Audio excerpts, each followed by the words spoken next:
Good morning. Hi, this is Terry Gallagher. I'm the librarian at CCBC, and welcome to the CCBC Library. Coming to you from the virtual library today, but I want you to know that as students, we're here for you at the library, whether we're physically operating or virtually operating. So don't hesitate to reach out. We'd love to help you with your research or whatever your needs are. Um, just real quickly, this is the library when we're in session. If you haven't been there, please visit. Uh, as you can see, we have a chat that runs. That's one of the main ways we're available um, most of the time. And even if the chat is not up, if it's offline, your questions will go to our email and we'll get back to you as soon as we can. So remember that we're here for you. So, why are you in the library when you're doing a composition project? Well, we're the ones that can supply you with all the good resources. So, we want you to start getting into the framework of being a student scholar. And instead of going out and researching on the internet, we would like you to start making better or more credible choices for your research, which in the end makes your papers and your assignments stronger and also gives you better grades. So the information that's been gathered in the library is information that is geared toward the academic. It's reviewed, edited, um, and credible, and we have it organized. So we hope that you, as you look at your assignments this semester, will use the library resources.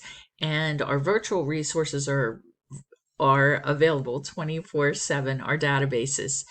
So that's another reason to turn to the library. And of course, access is free, one of those few things in life. So for your writing 101, you will write an MLA style paper. Now, depending on your professor, how many they will determine how many outside sources. It seems to be the trend to have three outside sources besides your textbook. So some I've seen them go as high as 10. So pay attention to what your professor needs. Um, some professors will require a book, probably not during these times right now, but a lot of them will not accept just all websites, especially .coms. So keep that in mind as you're looking for information.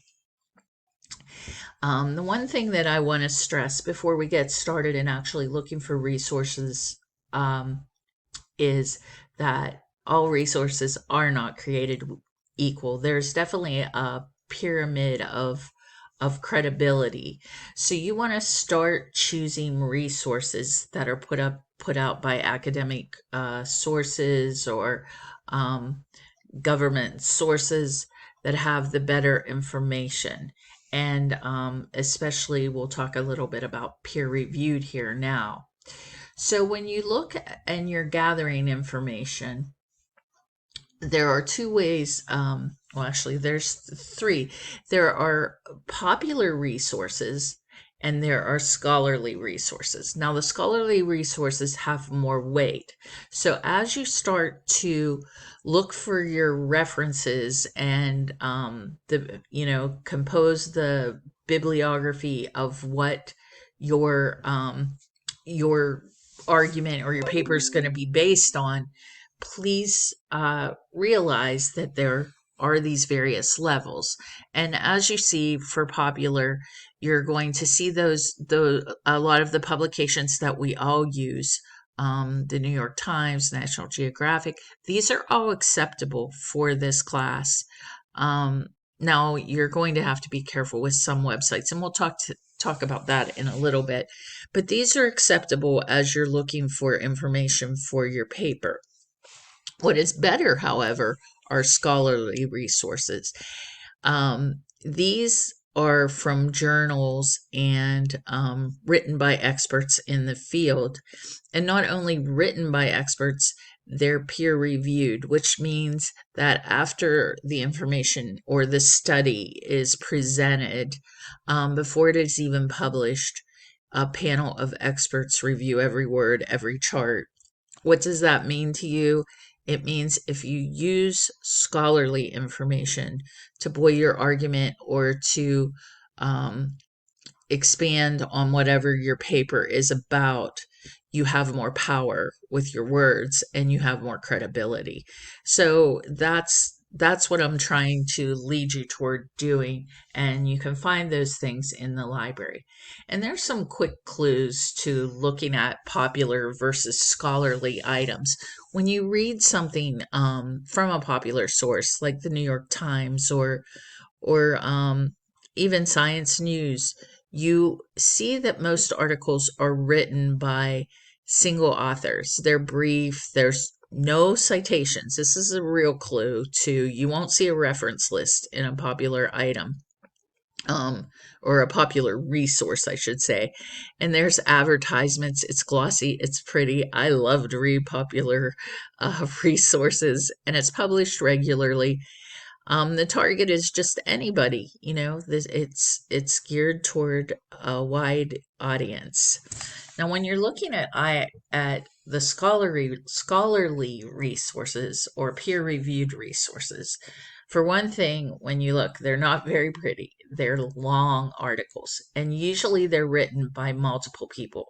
Rarely do you see a scholarly research article that doesn't have three or four PhDs or MSNs or people with a lot of letters by their name and a lot of educational clout. So, for you, that means if you use their information in your paper, that you are choosing well and it's demonstrating an upper level of being able to research to your professors. They're also not, as I said, there aren't a lot of photos, it's ad free. They're not always published on a um, regular basis. Sometimes you'll get three a year. Some of my nursing journals, with the scholarly peer-reviewed journals, they may publish 3 or 4 times a year, and for that, I'll have to pay $600 to $800 for those. Whereas if I'm buying Consumer Reports or something popular, it might be $60 for a year, but that just shows you the value of the information. So when you're using journals, you're making a good decision. So what I'm going to do is show you some places in the virtual library where you could go and find information. So if you 1 second here. Okay, if you just go to ccbc.edu, the website for the college, to find the library, you go to Campus Life and you scroll down through, and there we are, the library. Welcome. Here we are. Okay. And that's the noise that I hear on my end. I'm not hurting cows while recording. That is the chat where you can communicate with me or a staff member to say, hey, I'm looking for information on this, or can you tell me where resources are on citations, or generally any kind of, is campus open today? Any information you would need. So here you are in the library, and there's all kinds of information on the main page. But where we want to go right now is to the tab called Course Specific Resources. Now, these are pools of information of credible links. Remember, I said I didn't want you to just go out and start Googling your subject for your paper this term. So this kind of gives you a launch pad of where to start. And it's done by discipline. So if you're taking, as you can see, biology is the top one. These are kind of called lib guides at other colleges, but we call them course specific materials. So if you go down through, you'll see that the sections are in alphabetical order. We do have a citation and reference section. We used to have they had their own pages, but this way they're included in course specific. So if you go down to citations and you need a sample paper from MLA, or you need a quick guide, the college has come up with its own quick guide that you can look, so you can document your information as you go along to write the paper. So there's a lot of valuable things here that you can use as you're writing your paper, as far as formatting and the language of citation. If you take a science class, you'll use APA. These are other sources of citation. If you took a college success class, there were some websites and places to look for information. Now, for you, for this class, here is composition. Hope Gossard's class uses the narrowing your topic handout. You can look, it'll give you directions on looking for books, looking for articles in databases, and again, your citation and the model papers. So keep this in mind as a launch pad. There's also some videos on scholarly versus popular and what we've been talking about. So know that that is out there for you. Now, and this is just what we said, it's class guidance. Now, I know that some of you are still going to use websites, and they are not by any means to be totally eliminated, but you have to start to be aware and choosy now about your websites. The .govs and .edus are preferable. .com, that means the company's first mission is to make money. So that gives automatically the site more bias and less credibility. So .orgs you have to examine too.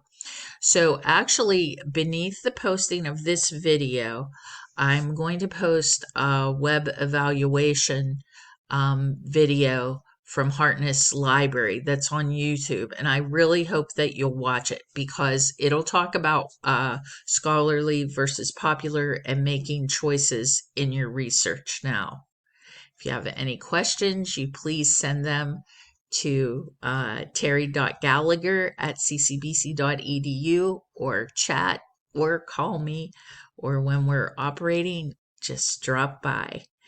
So I did want to mention too that as you choose your subject for this paper, you're going to be working all semester to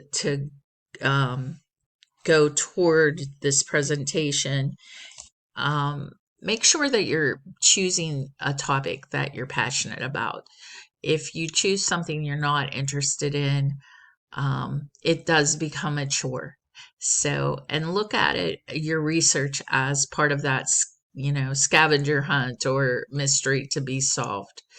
Now, I'm going to post another video too, and it's about searching, and I'd like you to watch this before we start the second half of this library instruction. So thank you very much. We're going to do research databases next, and I appreciate your time. And remember, we're here for you if you have any questions. Thank you.